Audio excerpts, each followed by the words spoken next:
안녕하세요. 오늘부터 개벽장 강정산 강의를 진행하겠습니다. 오늘 제1강 시작하겠습니다. 개벽장 강정산은 우리 한국 철학을 이해하기 위해서는 구한말에 최수훈 선생과 강정산 선생 두 분에 대한 어떤 사상을 이해하는 것이 굉장히 중요한 핵심이라고 이렇게 볼 수가 있는데요. 그 중에서 이제는 현재 많은 영향을 끼치고 있는 강정산 선생부터 먼저 강의를 하는 게 좋을 것 같아서 시작을 하게 됐습니다.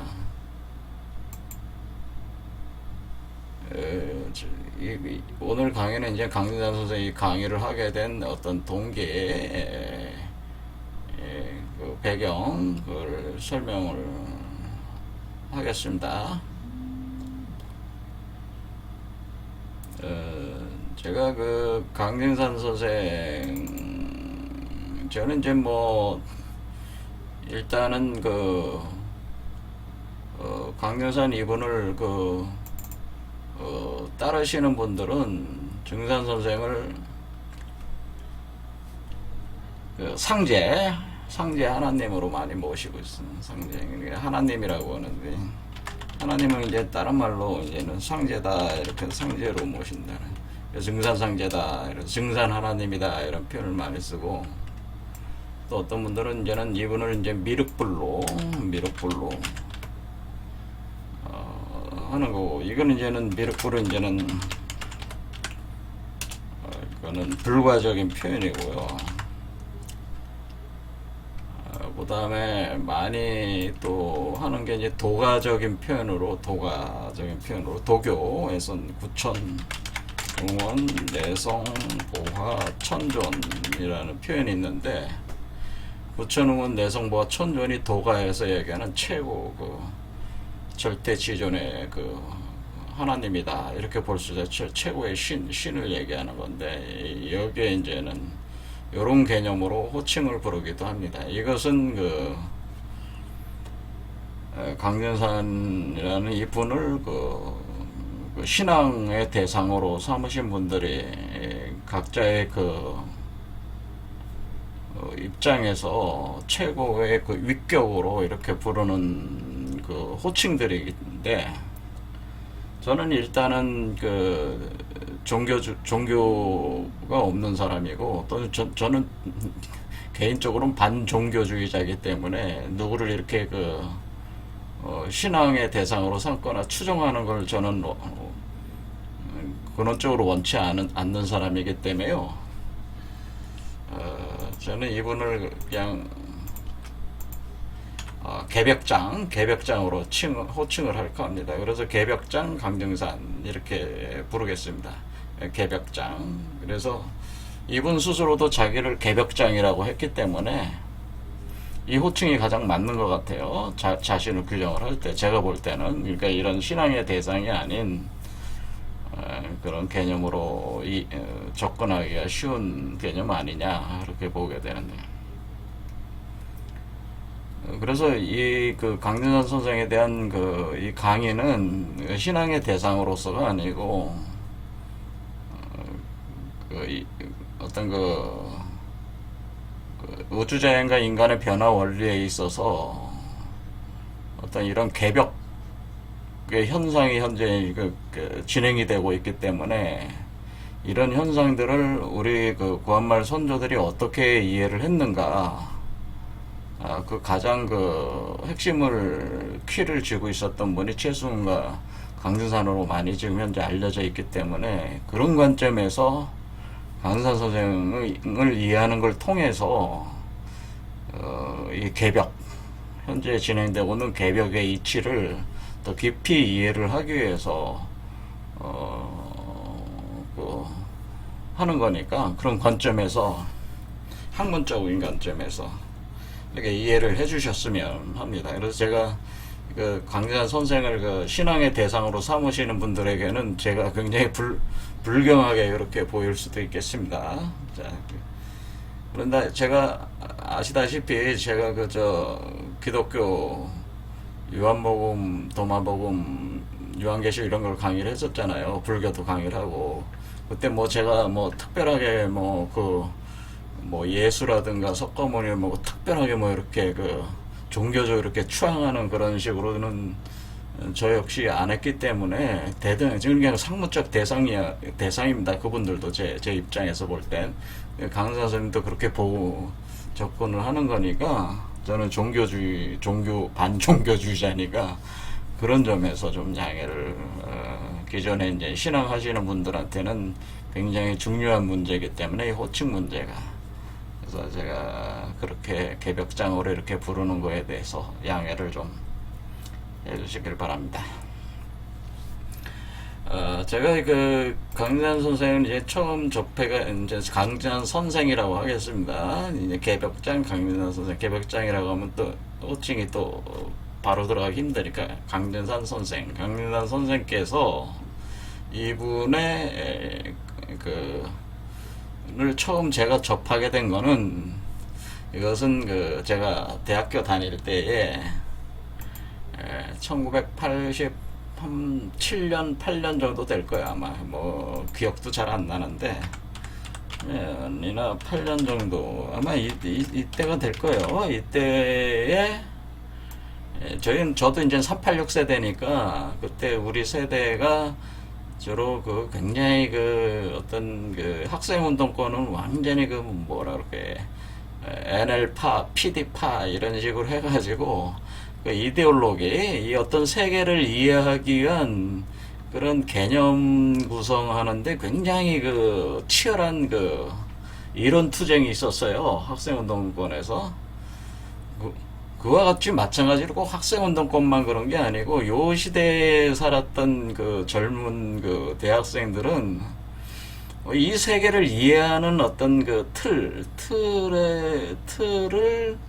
굉장히 그 갈망을 했다고 이렇게 볼 수가 있습니다.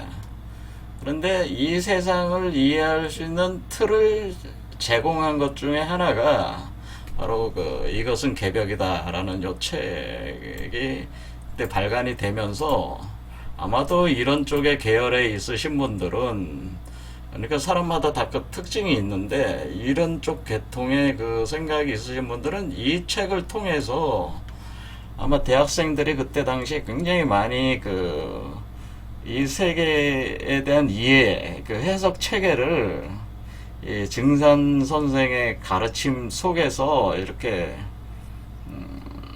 구성을 했었습니다. 제가 볼 때는. 그래서 그 당시에 그 각 대학마다 이 증산도 그 서클들이 많이 만들어지면서 그때 굉장히 많이 그 활동을 했던 걸로 알고 있어요. 그러니까 그만큼 그 시대 자체가 학생운동권뿐만 아니라 거의 모든 분야에서 그 시대를 살아갔던 젊은 대학생들이 이와 같은 고민들을 많이 하면서 치열하게 살았다고 이렇게 볼 수가 있어요. 이 세계를 이해하기 위한 몸부림이라고 볼 수 있어요. 각자 찾는 그 과정이었는데, 근데 이것은 개벽이다라는 책을 저도 이제 그때 이제 접하게 됐는데, 이게 이제는 이 책을 쓰신 분이 안경전이라는 분으로 제가 알고 있어요. 안경전. 뭐 까물까물하니까 뭐 지금 다시 찾아서 뭐 말씀드리기도 뭐 하고, 안경전이라는 분이 지금 제가 잠깐 보니까 이분이 도종사로 돼 있더라고요. 그러니까 증산도 도종사. 지금 현재 증산도라는 단체, 그러니까 증산 선생을 그 신앙의 대상으로 하나님 상제로 모시는 분들이 증산도라는 종교 단체가 있는데, 그 단체에서 여러분도 아시다시피 요즘 뭐 상생 TV라든가 뭐 상생 출판 이런 쪽의 그 유통, 그러니까 이런 종류의 콘텐츠를 생산을 해서 세상에 이제 증산 선생의 가르침들을 지금 굉장히 상당히 이론화하고 체계화해가지고 굉장히 많이 주도를 하고 있다고 봐야 돼요. 그런데 이것을 주도하고 있는 이 종교단체 이름이 증산도라 알려져. 증산도. 그러니까 증산교라고 안 하고 증산도다 이렇게 하는 거잖아요. 이 증산도의 그 도종사가 증산도의 도종사라고 하는 거죠. 증산도의 도종사가 현재 안경전 이분이 지금 도종사로 지금 계신 걸로 알고 있습니다. 그러니까 이 증산도를 이끄는 최고 책임 위치, 위격. 어디로 보면 이제 우두머리라고 이렇게 볼 수가 있지. 도종사로 이렇게. 그러니까 이분이 이것은 개벽이다를 통해서 상당히 이것은 개벽이다라는 이 책 자체가 저도 물론 읽어봤지만은 뭐 책 내용 자체에 대해서 뭐 이렇게 비판하고 싶지는 않고요. 일단은 이것은 개벽이다라는 할 때 이 개벽 사상을 뭐 이 책 내용이 좋고 나쁘고를 떠나서 굉장히 폭발적으로 이렇게 개벽이라는 개념을 폭발적으로 확산시킨 책이 사실 이 책이기 때문에 상당한 증산 사상을 세상에 알리는데 상당한 역할을 했다고 그 부분은 평가를 해줘야 된다. 저는 그렇게 생각합니다. 그러니까 증산을 추종하시는 분들 입장에서요. 그분은 굉장히 평가를 해줘야 돼요. 지금도 역시 이런 것들에 기초를 해서 뭐 상생TV, 상생출판 이런 어떤 증산 선생의 사상 중에 가장 중요한 사상 중에 하나가 이제 상생회원 사상이 있는데 거기서 이제 상생이라는 개념으로 해서 상생TV, 상생출판사 뭐 이런 거를 이제 좀 운영을 해서 또 이 책들을 이제 해외 외국어로 번역을 해서 지금도 많이 확산 작업을 하고 있다. 그렇게 알고 있습니다. 그래서 이 책을 통해서 제가 이 개벽이라는 말을 처음 접했고 이게 상당히 마음에 와닿았어요. 제 마음에. 그래서 제가 그때 또 읽어본 게 이제 대순정경 읽어봤습니다. 그러니까 대순정경은 이상호라는 분이 대순정경을 1920년대 와서 그러니까 이게 일제시대죠. 1922년인가 뭐 이때 아마 이 책을 대순정경을 썼는데 이 대순정경이 바로 강진산 선생의 행적을 써놓은 건데 강진산 선생의 제자들의 당시에 제자들이 살아 있었으니까 당시에 있는 제자들 중에 핵심적인 사람들을 만나서 자기 나름대로 정리해서 대순정경이라는 걸 이때 이제 강진산 선생이 1909년에 돌아갔었으니까 이때 보면 1922년 정도다 그럼 한 13년 정도 후에 이렇게 그때 당시에는 제가 알기로는 보청교라고 해서 강진산 선생을 신앙의 대상으로 삼는 종교가 보청교라고 해서 전국 600만 명 정도가 당시의 인구의 개념으로 600만 명 정도가 이 보청교에 속해 있었다고 할 정도로 굉장히 강력한 세력을 가지고 있었던 거죠. 증산 선생에 대한 그러니까 이게 무시할 수 없는 사실 규모라고 할 수 있어요. 600만 명 엄청난 거죠, 사실은. 그래서 1909년부터 1922년 그러니까 어떤 이런 텍스트가 이제 필요하니까 이때 만들어진 거죠. 이상호라는 분이. 근데 이분은 또 보청교를 나오신 뒤에 이걸 마무리하셨어요. 그래서 여기에 좀 얽혀있는 내용들이 있습니다. 하지만 그런 거에 대해서 뭐 제가 깊이 얘기할 필요는 없는 것 같아요. 이 종교 단체들이 이렇게 구성되고 이렇게 진행되는 과정에서 끝없이 주도권을 놓고 다투는 다툼들이 있기 때문에 그런 얘기들을 굳이 할 필요는 없어요. 그건 이것만 그런 게 아니고 거의 모든 종교가 이렇게 초기에 자리 잡을 때는 그런 거기 때문에 그런 거에 대해서는 이리저리 얘기할 필요고 외부인이 이렇게 다 저렇게 얘기할 필요는 없는 것 같습니다. 어쨌거나 이상호라는 분이 이 대순정경이라는 걸 써냈고 이것을 제가 이제 대순정경을 이제 와서 이제 봤죠. 이거 봤는데 다 까먹었어요. 그 뒤에 제가 중화경 한번 읽어본 거로 기억을 합니다. 그 뒤에 이 중화경이라고 하는 것은 강진산 선생 이 대순정경이라고 하는 것은 강진산 선생의 그 행적과 그 말하는 거, 그 실제적인 그런 것들을 제자들한테 이런 그런 기록들을 취합을 해서 모아가지고 만들어낸 책이고, 중화경은 강진산 선생이 직접 자기의 그 수제자였던, 그러니까 수제자라기보단 첫 번째 제자. 그래서 김학렬인가 이런 분이죠. 김학렬이라고 처음으로 제자가 된 분 계세요. 그분이 이제는 계속 그분 집에서 거하면서 계속 활동하셨기 때문에 굉장히 중요한 제자인데, 강진산 선생이 김학렬 에게 구두로 이렇게 얘기하면은 그러니까 경을 이렇게 얘기하면은 그걸 김학렬이라는 분이 그 경전을 이렇게 말하는 걸 직접 적은 거니까, 강진산 선생의 구두 진술을 책으로 이렇게 한 게 중화경이니까 이게 강진산 선생이 그 책이죠. 그 구두를 김학렬이라는 분이 이렇게 얘기하는 걸, 야, 너 내가 얘기하는 걸 써라. 그러니까 그러면 얘기하면 쓰고 이런 식으로 했다는 거죠. 그러니까 그게 중화경이에요. 이것도 읽어봤어요.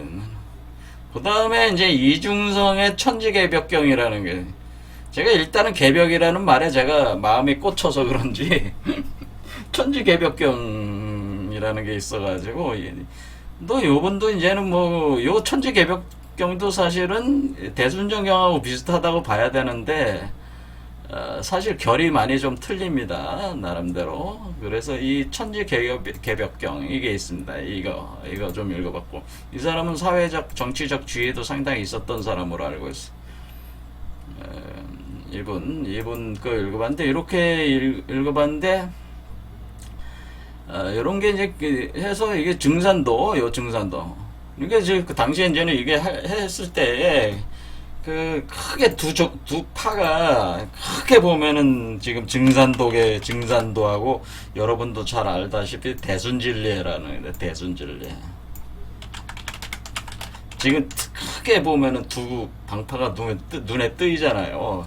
근데 대순진리가 사실 규모로는 더 커요. 훨씬 큰데, 그 실제적인 어떤 그런 거를 해나가는 건 증산도가 상당히 발군의 능력이 있죠. 이런 체계화되고 논리를 구성해서 이데올로기적인 시스템으로 만들어서 세계화하는 거는 증산도가 상당히 잘하고 있어요. 그래서 아무튼 나름대로 장단이 있는데, 이 그 증산 계열의 수십 개의 방파 중에 요 두 개 파가 상당히 많이 알려져 있대요. 그래서 이 대순정경 요때도 제가 한번 대순진리에도 한번 가봤습니다. 한번 가봤었는데, 저기 서울에 중랑구에 있나요? 중화동? 거기에 한번 가봤었죠. 아무튼 이런 식으로 돼 있는데, 나중에 증산도 도전이라고 해서 이 대순정경과는 별개로 이 증산도, 아까 좀 전에 말씀드린 대로 증산도와 대순진리에, 그 중에 증산도 요 도전을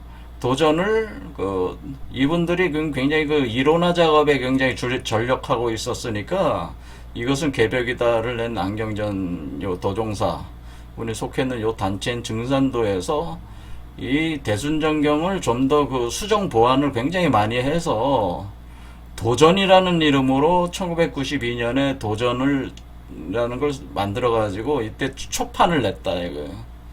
그다음에 한 11번인가 몇 번인가 8번인가 이렇게 계속 증보를 하는 거죠. 개정 증보를 해나면서 2003년에 마지막 개정 심판을 출간을 해서 이게 나온 걸로 알고 있습니다. 이렇게. 그래서 이렇게 도전이 있습니다. 그래서 제가 지금 이 개벽장 강정산 강의를 하기 위해서 이렇게 뒤져보니까, 도전은 인터넷에 증산근도 홈페이지에 바로 들어가서 내용들을 다 볼 수가 있더라고요. 그냥 경전이 다 상세하게 올라와 있더라고요. 그러니까 이거는 이 증산도 쪽에서 또 그 뒤에 엄청난 자료를 수집을 해서 재정립해서 낸 그런 증산도 경전이다 이렇게 볼 수가 있는데, 이것이 상당히 내용이 많은데, 요걸로 돼 있다. 그래서 그리고 이제는 제가 이거 하기 전에 제가 이제는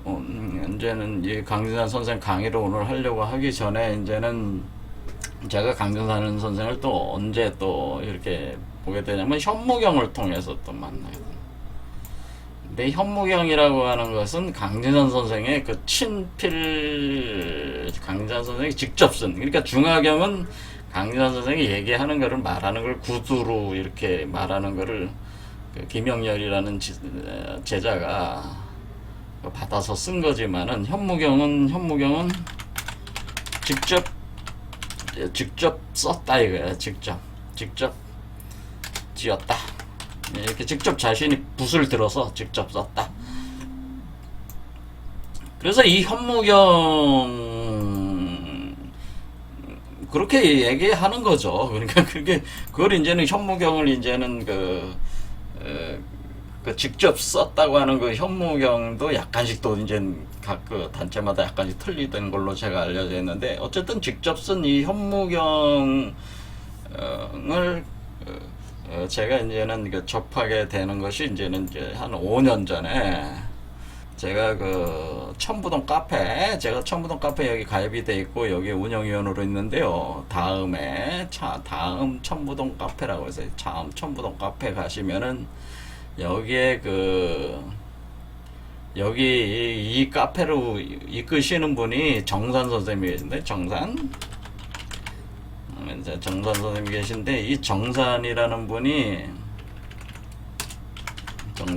이분이 그 전문적으로 이렇게 연구를 해서 이렇게 세상에 알리고 있는 이거 텍스트, 철학 경전 텍스트가 그 천부경, 성경, 기독교 성경, 바이블, 그 다음에 현무경, 이 세 가지가 핵심이에요. 그 중에서도 이제 현무경 여기 보면 현무경이라고 써 있죠. 현무경을 그 책을 이제 발간을 이 책이 바로 이 정산 왕이선 선생님께서 쓴 책이에요. 이 책이 이렇게 천진신 현무경.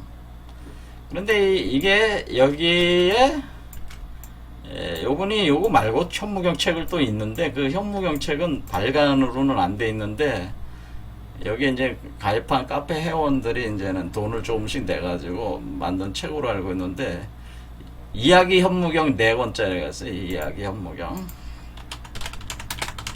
그래서 이야기 현무경 4권짜리가 있어가지고, 이분이 이제 현무경을 해석을 하신 거죠. 해석을 하신 거를 제가 접하게 됐는데, 한 5년 전에. 그때 이제는 그 강진산 선생을 다시 한번 또 접하게 됐다. 그러니까 무려 몇 년에 1988년 이후로 거의 덮어놨던 강진산 선생을 한 15년 정도에 와서 이렇게 또 접하게 됐으니까 굉장히 오랜 세월 후에 다시 강진산 선생을 이렇게 만나게 되는 거죠. 자, 그래서 이 현무경이 강진산 선생이 친히 쓰신 거예요. 친히 쓰셔가지고 요 네 권을 제가 다 읽어봤는데, 그래서 이렇게 돼 있다 그러죠. 그래서 제가 이제는 요런 배경이 있다. 제가 강의를 할 때, 그러니까 기본적으로 여기 있는 책들은 거의 다 읽어본 셈이에요. 요런 종류의 책은 읽어본 셈이다라는 그런 얘기죠.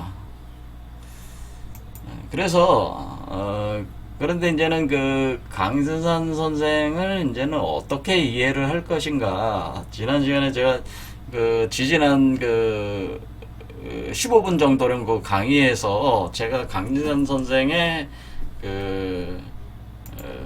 강의를 잠깐 했었는데, 그러니까 제가 지금 여태 이 채널을 통해서 강진산 선생을 잠깐씩 언급을 했던 내용들이 있어요. 제 강의를 계속 들으신 분들은 좀 아시겠지만은, 마지막 언급했던 게 해문산 오선위기 공사라는 거를 언급했죠. 해문산 오선위기. 제가 언급했고, 그 다음에 그 전에 제가 주로 언급했던 것이 나를 보려거든 뭐 금산사 미륵불을 봐라. 금산사 미륵불, 금산사 미륵불 공사의 의미. 그 다음에 제가 많이 또 해석을 하여 드린 게 뭐냐면 두문동성수가 어떤 개념이냐, 이런 거 제가 해석을 했었어요. 중요한 증산 선생이 이렇게 1901년부터 1909년까지 9년 동안 활동을 본격적으로 하시는데, 그때 하나하나의 에피소드를 천지공사를 본다 그렇게 표현하는데, 그 공사들이 수십 개는 되죠. 엄청 많죠. 모든 에피소드가 그냥 공사라고 부르는 거니까. 근데 이게 이제 그 중에서도 아주 중요한 그 공사들이 사실 이런 해문동 오선위기, 금산사 미륵불, 두문동 성수, 그 다음에 현무경의 첫 장에 나와 있는 기후정사 1일,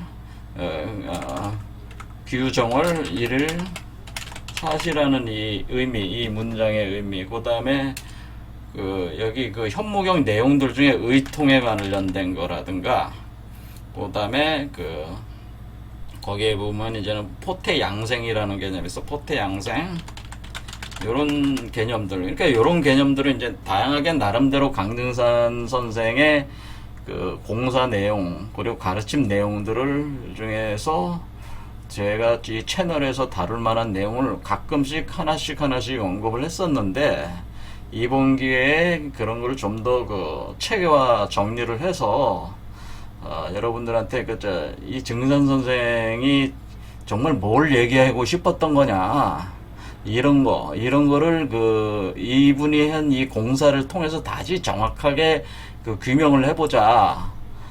그것은 이제 제 관점이죠. 제 관점에서 그걸 해보겠다. 뭐 그런 겁니다. 그런 차원에서 이게 진행을 하는 것이고, 마지막 해문동, 그러니까 해문산 오선 위기 혈에 대한 를 설명할 때 증산계열에 있으신 분이 증산 선생의 천지공사 내용들을 좀 전체적으로 어떤 정말 이해될 수 있는 통찰력 있는 해석을 듣고 싶다.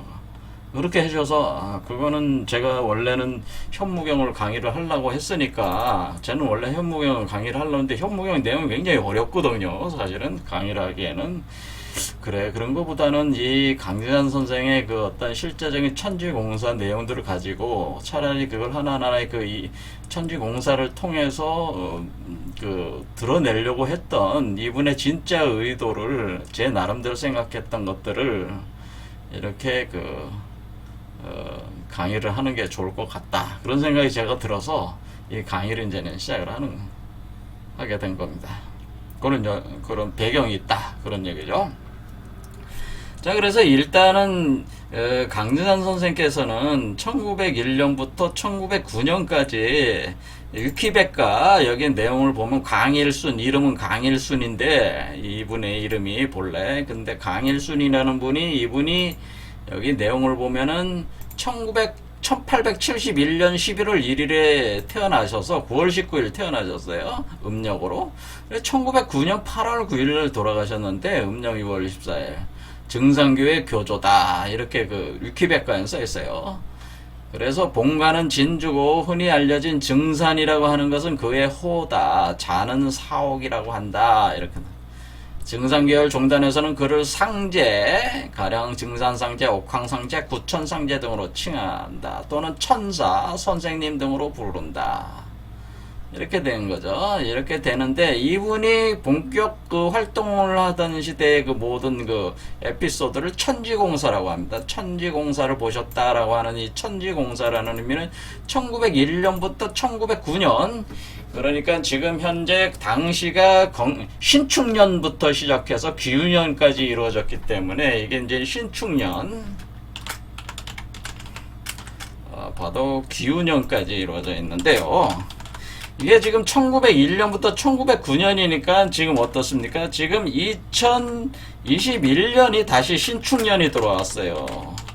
그래서 다시 29년이 바로 기후년으로 돌아가기 때문에 거의 지금 현재 120년의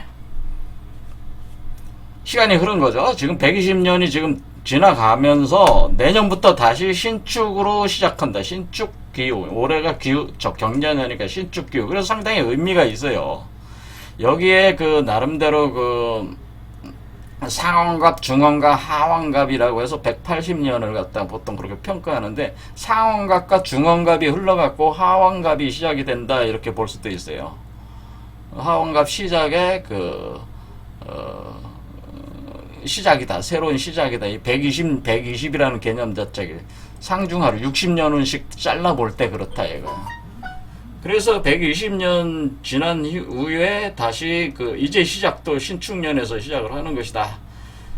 이렇게 되는 겁니다. 그래서 이 9년 동안에 활동한 이 내용들이 바로 천지공사다 이런 얘기예요. 천지공사. 다양한 내용들. 자, 그래서 증산 계열의 그 종파는 굉장히 많습니다. 종교단체 계보들은 많은데, 크게 현재는 증산도와 대순진례가 굉장히 그 성세다 그런 얘기죠. 그리고 제가 강의를 하는 주요 텍스트는 나름대로 이 증산도 쪽에서 도전을 개정 심판을 낼 때까지 많은 그 증언들을 모아서 나름대로 체계를 잡아놨기 때문에, 또 인터넷에 완전히 공개가 돼 있어가지고 여러분들이 뭐 새로 책을 안 사봐도 거기 그냥 치면은 검색도 굉장히 쉽게 돼 있어서, 이 증산도 도전, 인터넷에 올라와 있는 증산도 홈페이지의 도전을 기본으로 쓰면서 나머지들을, 그러니까 중화경은 너무나 어려워요. 이건 철학적으로 해석해야 되기 때문에. 그래서 제가 주로 현무경에 관심이 또 많으니까 현무경적인 내용들과 이런 걸 해서 진행을 해보려고 합니다. 자, 그래서 오늘은 잠깐 얘기를 하는데, 그럼 증산도 도전에 그러면 개벽장 강증산에 대한 내용을 보겠습니다. 증산도 도전, 강증산, 개벽장 제4편, 4편에 나오는 때 신도와 조화정부 3장 여기에 써 있습니다. 이렇게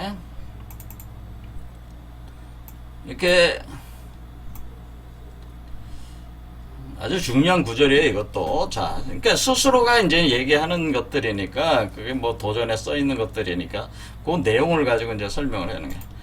개벽장 하나님으로 오심, 이건 뭐예요? 이거는 그 증산도 쪽에서 자신들이 생각을 하기에 하나님 상제로 생각하는 것이니까 이렇게 해석을 하는 거죠. 이민년 바로 1902년에 4월에 상제님께서 김형렬의 집에 머무르실 때, 그러니까 이 김형렬이라는 분의 집에 항상 머물면서 이 천지공사를 봤어요. 9년 동안을. 형렬에게 이르시기를, 시속에 어린아이에게 깨복쟁이라고 희롱하나니 이는 개벽장이 날 것을 이릅니다. 이렇게. 그러니까 세상 사람들이 뭐라 그러냐면 어린아이를 보고 깨복쟁이, 그러니까 개벽장이다, 개벽장이라고 희롱한다. 깨복쟁이라는 말 자체가, 깨복쟁이가 깨를 볶는다 그런 의미도 있지만은, 이것이 이제는 그 사투리죠, 사투리. 이 깨복쟁이라는 말 자체가 개벽장이다. 그러니까 이 깨복이라고 하는 게 이게 상당히 그 감춰진 의미가 있어요. 깨를 볶는다 그런 뜻이잖아요. 그렇죠. 깨복이라는 말이 사실 개벽이다라고 하는. 근데 깨를 볶는 거하고 어떻게 개벽이 어떻게 그 상통합니까? 자, 깨복쟁이. 깨를 볶는다 그런다. 깨복쟁이.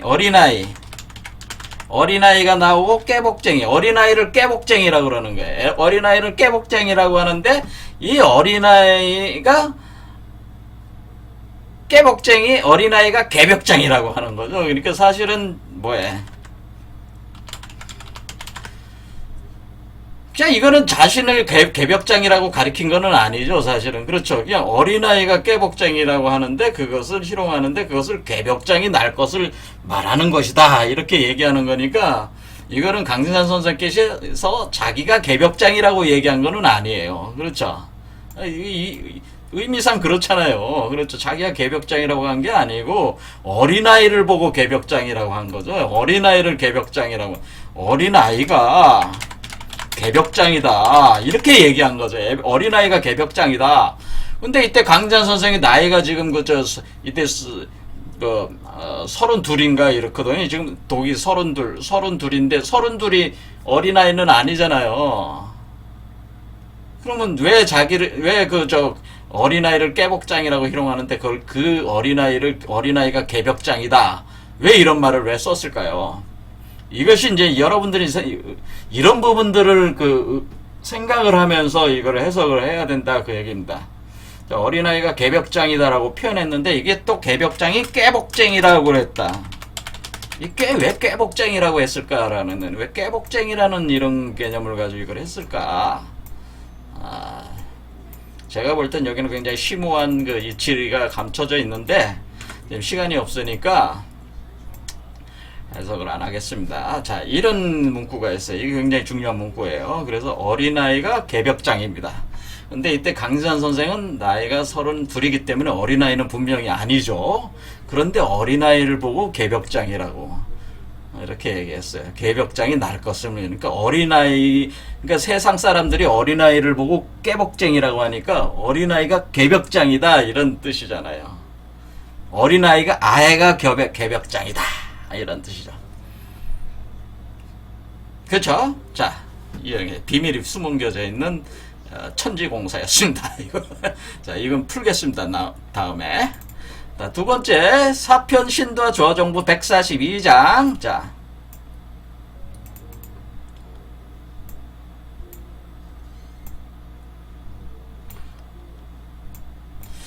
신미생 양띠로 오신 상제님, 이렇게 해서는 1. 증산 상제님은 새 천지를 열어주신 개벽장 하나님이다. 새 천지를 열어줬대.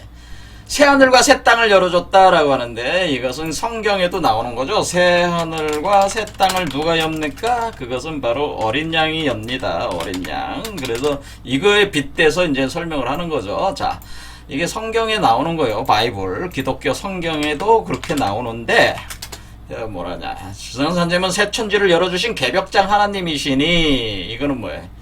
이거 지금 증산도 쓰시는 분이 이렇게 글을 쓰신 거죠.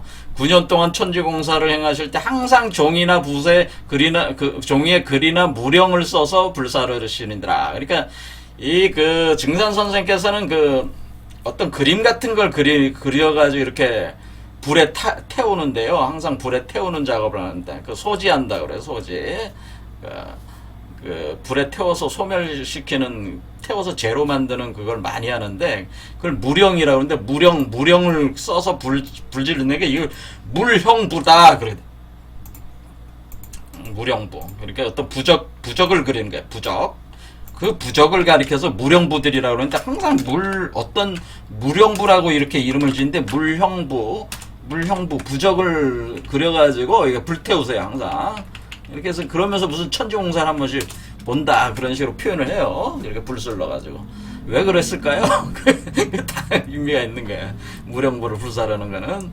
하루는 어떤 사람이 상제님 헛되다 말하기를 이 양반은 종이만 보면 사족을 못 써. 맨날 거기다 글이나 쓰고 그림 그리고 맨날 불이나 태우고 앉아있으니 참 이 양반도 참 못 말리는 양반이다. 이런 식으로 막 헐뜯어 얘기한다. 그러니까 상제님이 들으시고 일러 말씀하시고 내가 신미생이다. 통속에 미를 양이라고 하나니 양은 종이를 잘 먹느니라. 이렇게든.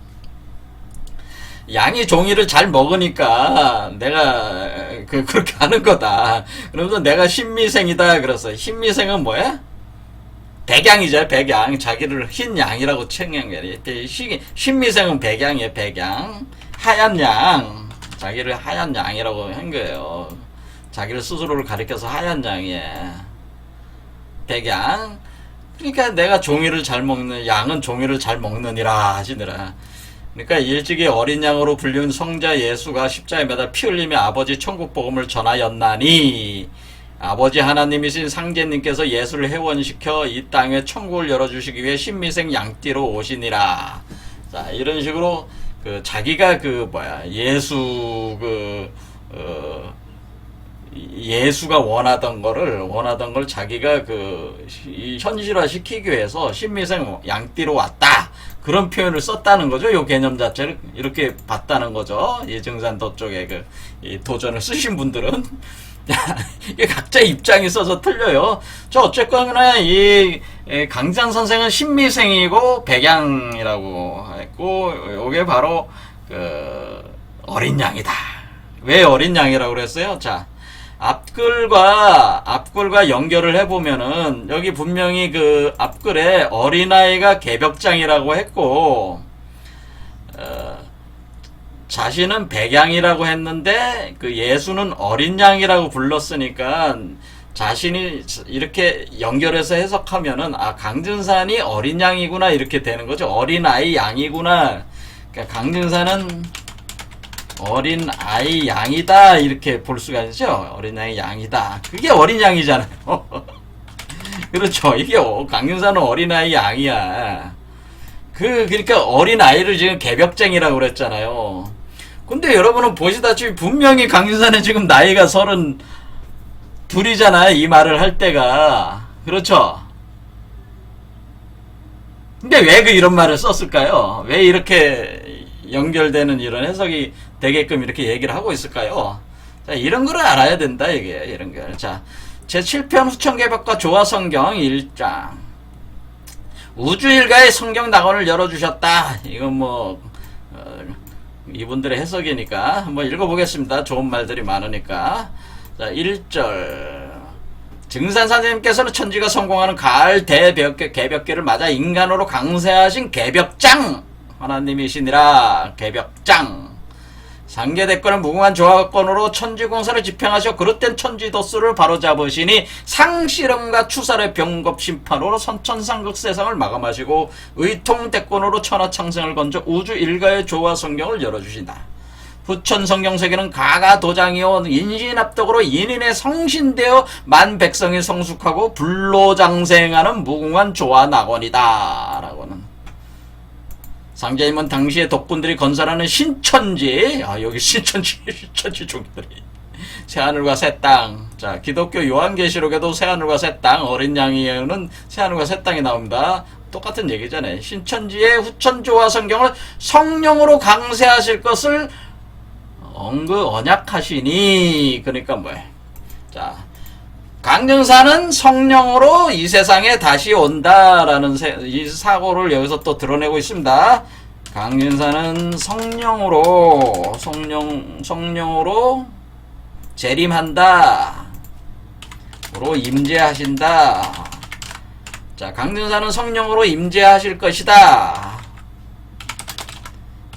이런 사고가 있는 거죠, 여기서. 신천지의 후천 조화 성경에 성령으로 강세하실 것을 언약하셨다. 임재하실 것을 약속하셨다. 이렇게 이제 이런 사고를 가지고 있는 거예요. 그러니까 뭐야? 그러니까 이분들은 지금 뭘 기다리고 있는 거예요?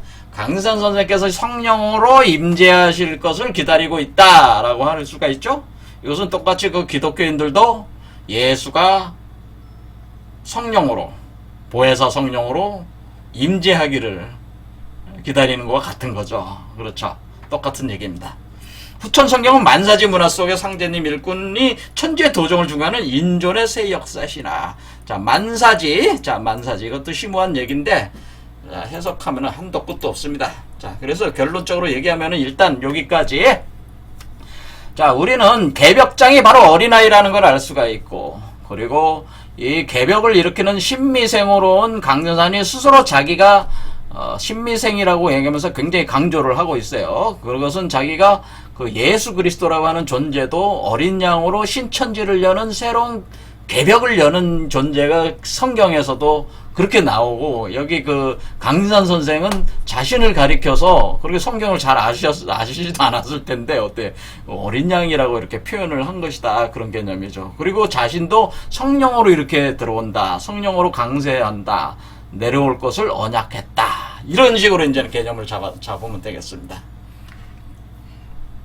자, 그러면은 자, 이게 도대체 이 얘기가 뭐냐? 뭐 어린아이가 개벽장이고 그리고 신미생으로 오고, 그러니까 그 하얀 양으로 오고 흰 어린 양이 되는 거. 양은 대개 다 하얗잖아요. 오고 그리고 이것이 성령으로 강림한다. 이런 것들을 다 짜맞추면은 이게 상당히 그 기독교 성경하고 유사하다고 하는 것을 알 수가 있죠. 이 그 어휘의 그 사용들 자체가 굉장히 유사합니다. 자, 오늘 여기까지 하겠습니다. 감사합니다.